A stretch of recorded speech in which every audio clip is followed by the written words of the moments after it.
I'm not ready for this game. You did it, Goku! If I'm gonna find anyone, it would be... Oh my god, am I gonna go into this raw? Alright, let me first explain this game to those who may not know what this is. This is Virtualon, or Cyber Troopers Virtualon Oratorio Tangram. This is the second game in a series of arena mecha fighters, and is possibly my favorite video game of all time. This is a serious contender for one of my favorite games of all time. But to kind of talk about that, you kind of have to talk about the first one. Oh, that music. Oh, it hits in a different way to me. This music defined the video arcade to me in the mid-1990s. When I would go to that arcade, when I would check out this game, this was unlike anything else you could find in gaming at the time. You have to remember that when it comes to arcade games, when it comes to video games in general in the 1990s, really until... let me just jump in the first one. Really until the advent of the Sega Dreamcast, that was the first time you really got to a point where home games were significantly, or had the ability to be significantly better looking than... Just look at this. And this is like pretty dang close to what it looked like in arcades. Like, sure, it's got an extra sheen on it because the game's being played on a PlayStation 4. But, like, this game ran at 60 frames per second in arcades as a versus game in 1995.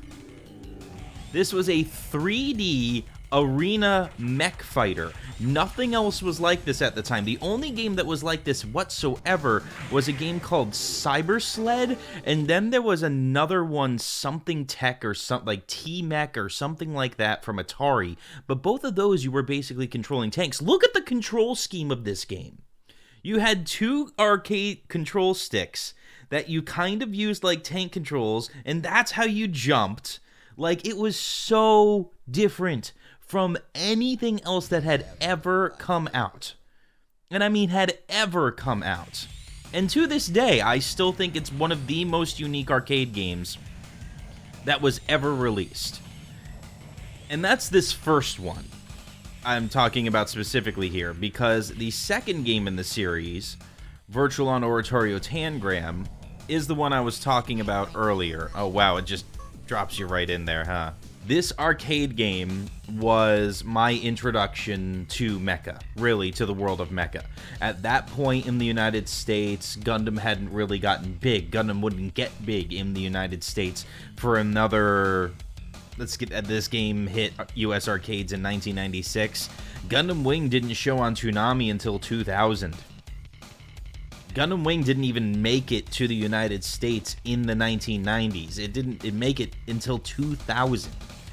And it's kind of ironic that Gundam Wing would end up being the one that really made a splash in the United States, because the lead designer of the Virturoids, they're called in this game, or VRs for short, the main designer in these games is Katoki Hajime, which, if you know that name, he's pretty much the most prolific Gundam designer there has ever been. This guy designed Wing Zero, this guy, Wing Zero Custom, the wings, this guy designed Flugel, he designed all the Endless Waltz suits, he designed the Penelope, the most recent Gundam, he's designed everything that you saw for the main suits in Gundam Unicorn. Like, this guy has done many what are now considered iconic mobile suit designs. And when you look at his design and then look back at this game, or this whole series as a whole, you can really tell it's his designs. And they're so cool in this game.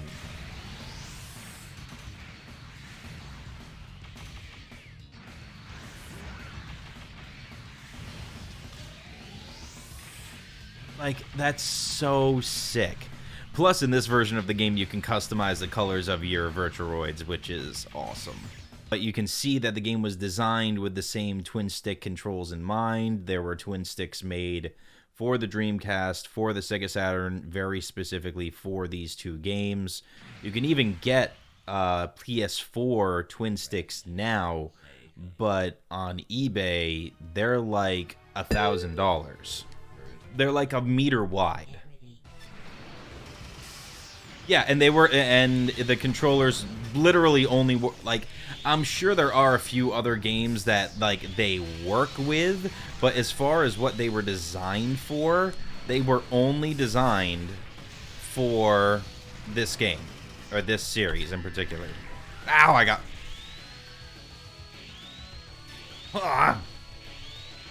Huzzah! Hacha! There is a diehard audience for this game, and actually something really cool that happened. I found a Discord community for the Virtualon games, and it's thanks to them. I do want to give a shout out to that Discord, to the Virtualon Discord, because they were like, yeah, there's a collection of the Virtualon games you can buy. It's on the Japanese PSN, and it just so happens to be like 60% off right now. So if you want to get it, now's a good time. I was like, okay, can you guys help me by like showing me how to make a Japanese PSN account and all this madness? No one hesitated. Everyone helped me right away, helped like show me some resources for how to get this game. They were incredible, and because of them and because of their help. No, I don't want to die. I don't want to die. I don't want to die. I don't want to die. No, I died. Well, because of them and because of their help, I'm able to play one of my favorite games of all time again on modern hardware. Or pretty modern hardware. Surfing. No! I want to go Surfing USA. I'm going Surfing USA. I'm going Surfing USA and you can't stop. No! I was going to say you can't stop me, but the wall stopped me. I'm sorry, I keep getting sidetracked when I'm trying to explain what this game is and everything. So, the second game in the series, which is what I'm playing right now, Virtualon Oratorio Tangram, this game never really had an arcade release outside of Japan. There are a few, and I mean a few. Oh, you tried to do this. I can't surf! Very few arcade cabinets of this title made their way into the United States. As far as I understand, it's in like the single digits, at the most the very low dozens. So, you know, the only opportunity you had to play this game was on the Sega Dreamcast in the United States. And it was a pretty good port. Like, I played that game with friends literally for thousands of hours. Like, this is the game that I would throw my Sega Dreamcast into a backpack, jump on my bicycle, and go to a friend's place to just play this game endlessly for like 6 or 7 straight hours. And this would be happening once or twice every weekend. Like, I have you Bink. You know, like I was saying, that would happen, you know, every weekend I would play this game. And, you know, just over time, new consoles came out. You know, no one really wanted to play games on a Dreamcast controller anymore because, unfortunately, when you really look at it, Dreamcast controller... Surfing USA! Dreamcast controller, good for its time, but for 3D games, there are better control schemes now. Laser! There is a third game in the series, which I actually have a copy of right here, Virtualon Force, that came out in arcades in 2001, but didn't come out on consoles, I believe, until 2010.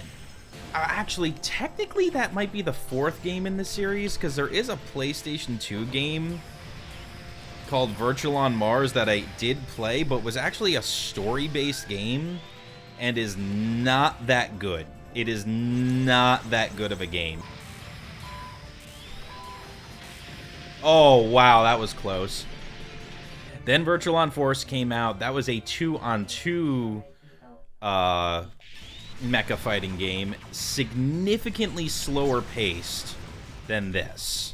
Significantly slower paced than Virtual on Oratorio Tangram. At least to me, that's the feeling I always got. Or I should say, each individual suit is slower paced, but the fact that it's a 2-on-2 does absolutely make it very chaotic. Then in 2009, 2010, I want to say, on the Xbox 360, this version of the game came out, and this is... They use something I think called the MSBS system, or MBSS, one or the other. MSBS version 5.66. So that's basically their way. Every time the MSBS system is the number is increased, it's basically a new version of the game. And this was the last update that came to Oratorio Tangram in arcades, which featured completely different suits, a little bit of rebalancing, and the version on 360. I love that move. That was a perfect. The version on MSNBC. The version on 360 had online. And I played the online of this game so much, but again, it was just another one of those things. The console got older, the ability to play online, the number of people playing online just diminished, and, you know, eventually I haven't touched my Xbox 360 in probably... Gosh, it's got to be pushing on near a decade now. Well, not a decade. Slam! So out of nowhere, when, you know, I was starting to think of making a video about this game, you know, Sega's Forgotten Mecha Classic, you know, trying to come up with a story of my own about all going to arcades and having fun with this. Lo and behold, I find out that there was a version of this released in 2019 in Japan, which is what I'm playing right now, that, again, just never got a Western release, and it was a full... Oh, no, I can't lose. I win. You know, full online release that never made its way west. And again, thank you guys over at the Virtual On Discord channel, because you guided me through finding my way to play this game again in minutes. Oh no, he got me! No! Just fly away, boy. Just fly away, boy. Just fly away, boy. Just fly away, boy. No! How do you even get away from it? I can't... Oh no! This is what happened last time. Yeah. You literally fail if you time out against him, I think. Like, it literally kicks... I literally failed I literally failed the arcade mode. Oh, really? Random... Oh, that's really cool! I didn't know that was a thing! Random colorization. Oh my god, that's so cool! What? I didn't know that was a thing. Alright, so let's start from the top. 1996. First version of this game, Cyber Troopers Virtual On, now mostly known as Operation Moongate, comes out to video arcades and is the coolest thing I've ever seen. Fast forward to the release of the Dreamcast, this is the version of this game that comes out. Or I should say, a version of this game came out.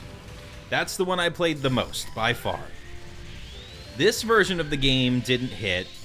Virtual On Oratorio Tangram MSBS version 5.66 did not come out in the West until this game was released, or re-released, as an HD remaster, essentially, on the Xbox 360 I want to say towards the end of the 360's lifetime.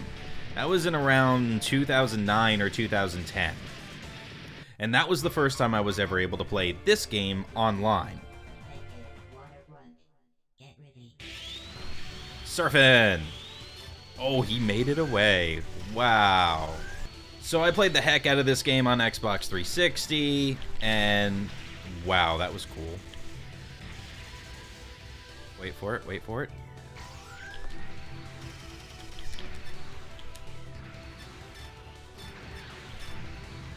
There we go. The melee in this game's weird. Skadoosh. This version of the game came out in 2019, was only on the Japanese PSN, had no idea how to get games off of the Japanese PSN. Turns out it's very easy. But now I'm playing my favorite retro game possibly ever with online in 2022. Oh, I want to go surfing USA. I want to go surfing USA. No, we have Surfing USA at home.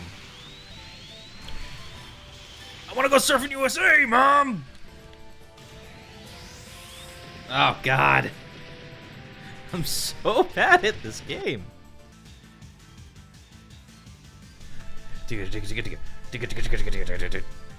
Oh, that's pretty cool.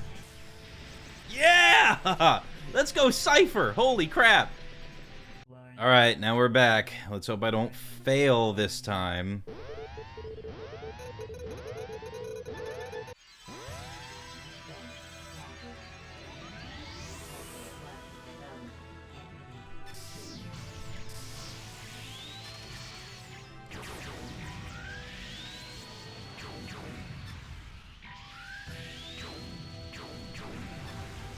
I swear the first time you fight him is also harder.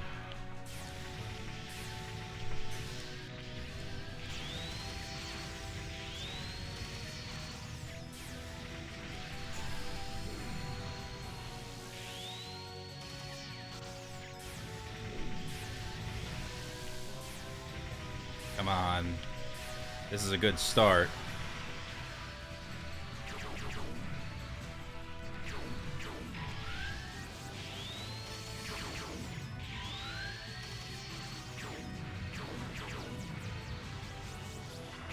Liking this so far. Don't get greedy.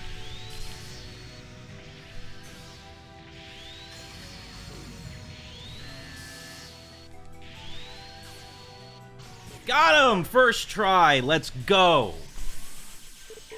Wow, I can't believe that took me like 10 tries. Just gotta bring one of the mains in, man. Cypher's been one of my favorite suits in this series, always.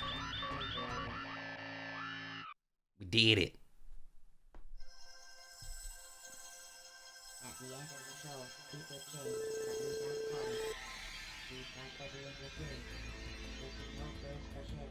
Oh, right, and Cypher's in airplane form in space. Cue the smooth music. Smooth music. Wow. Designer.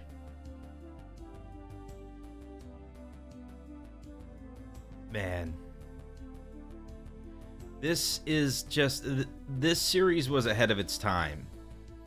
And it was really a trendsetter. When you look at what has been probably the mainstay game in Japanese arcades for the last 2 decades, or the mainstay series, has been the Gundam Versus games. And the Gundam Versus games would not exist without Virtual On. Flat out, they would not exist without Virtual On.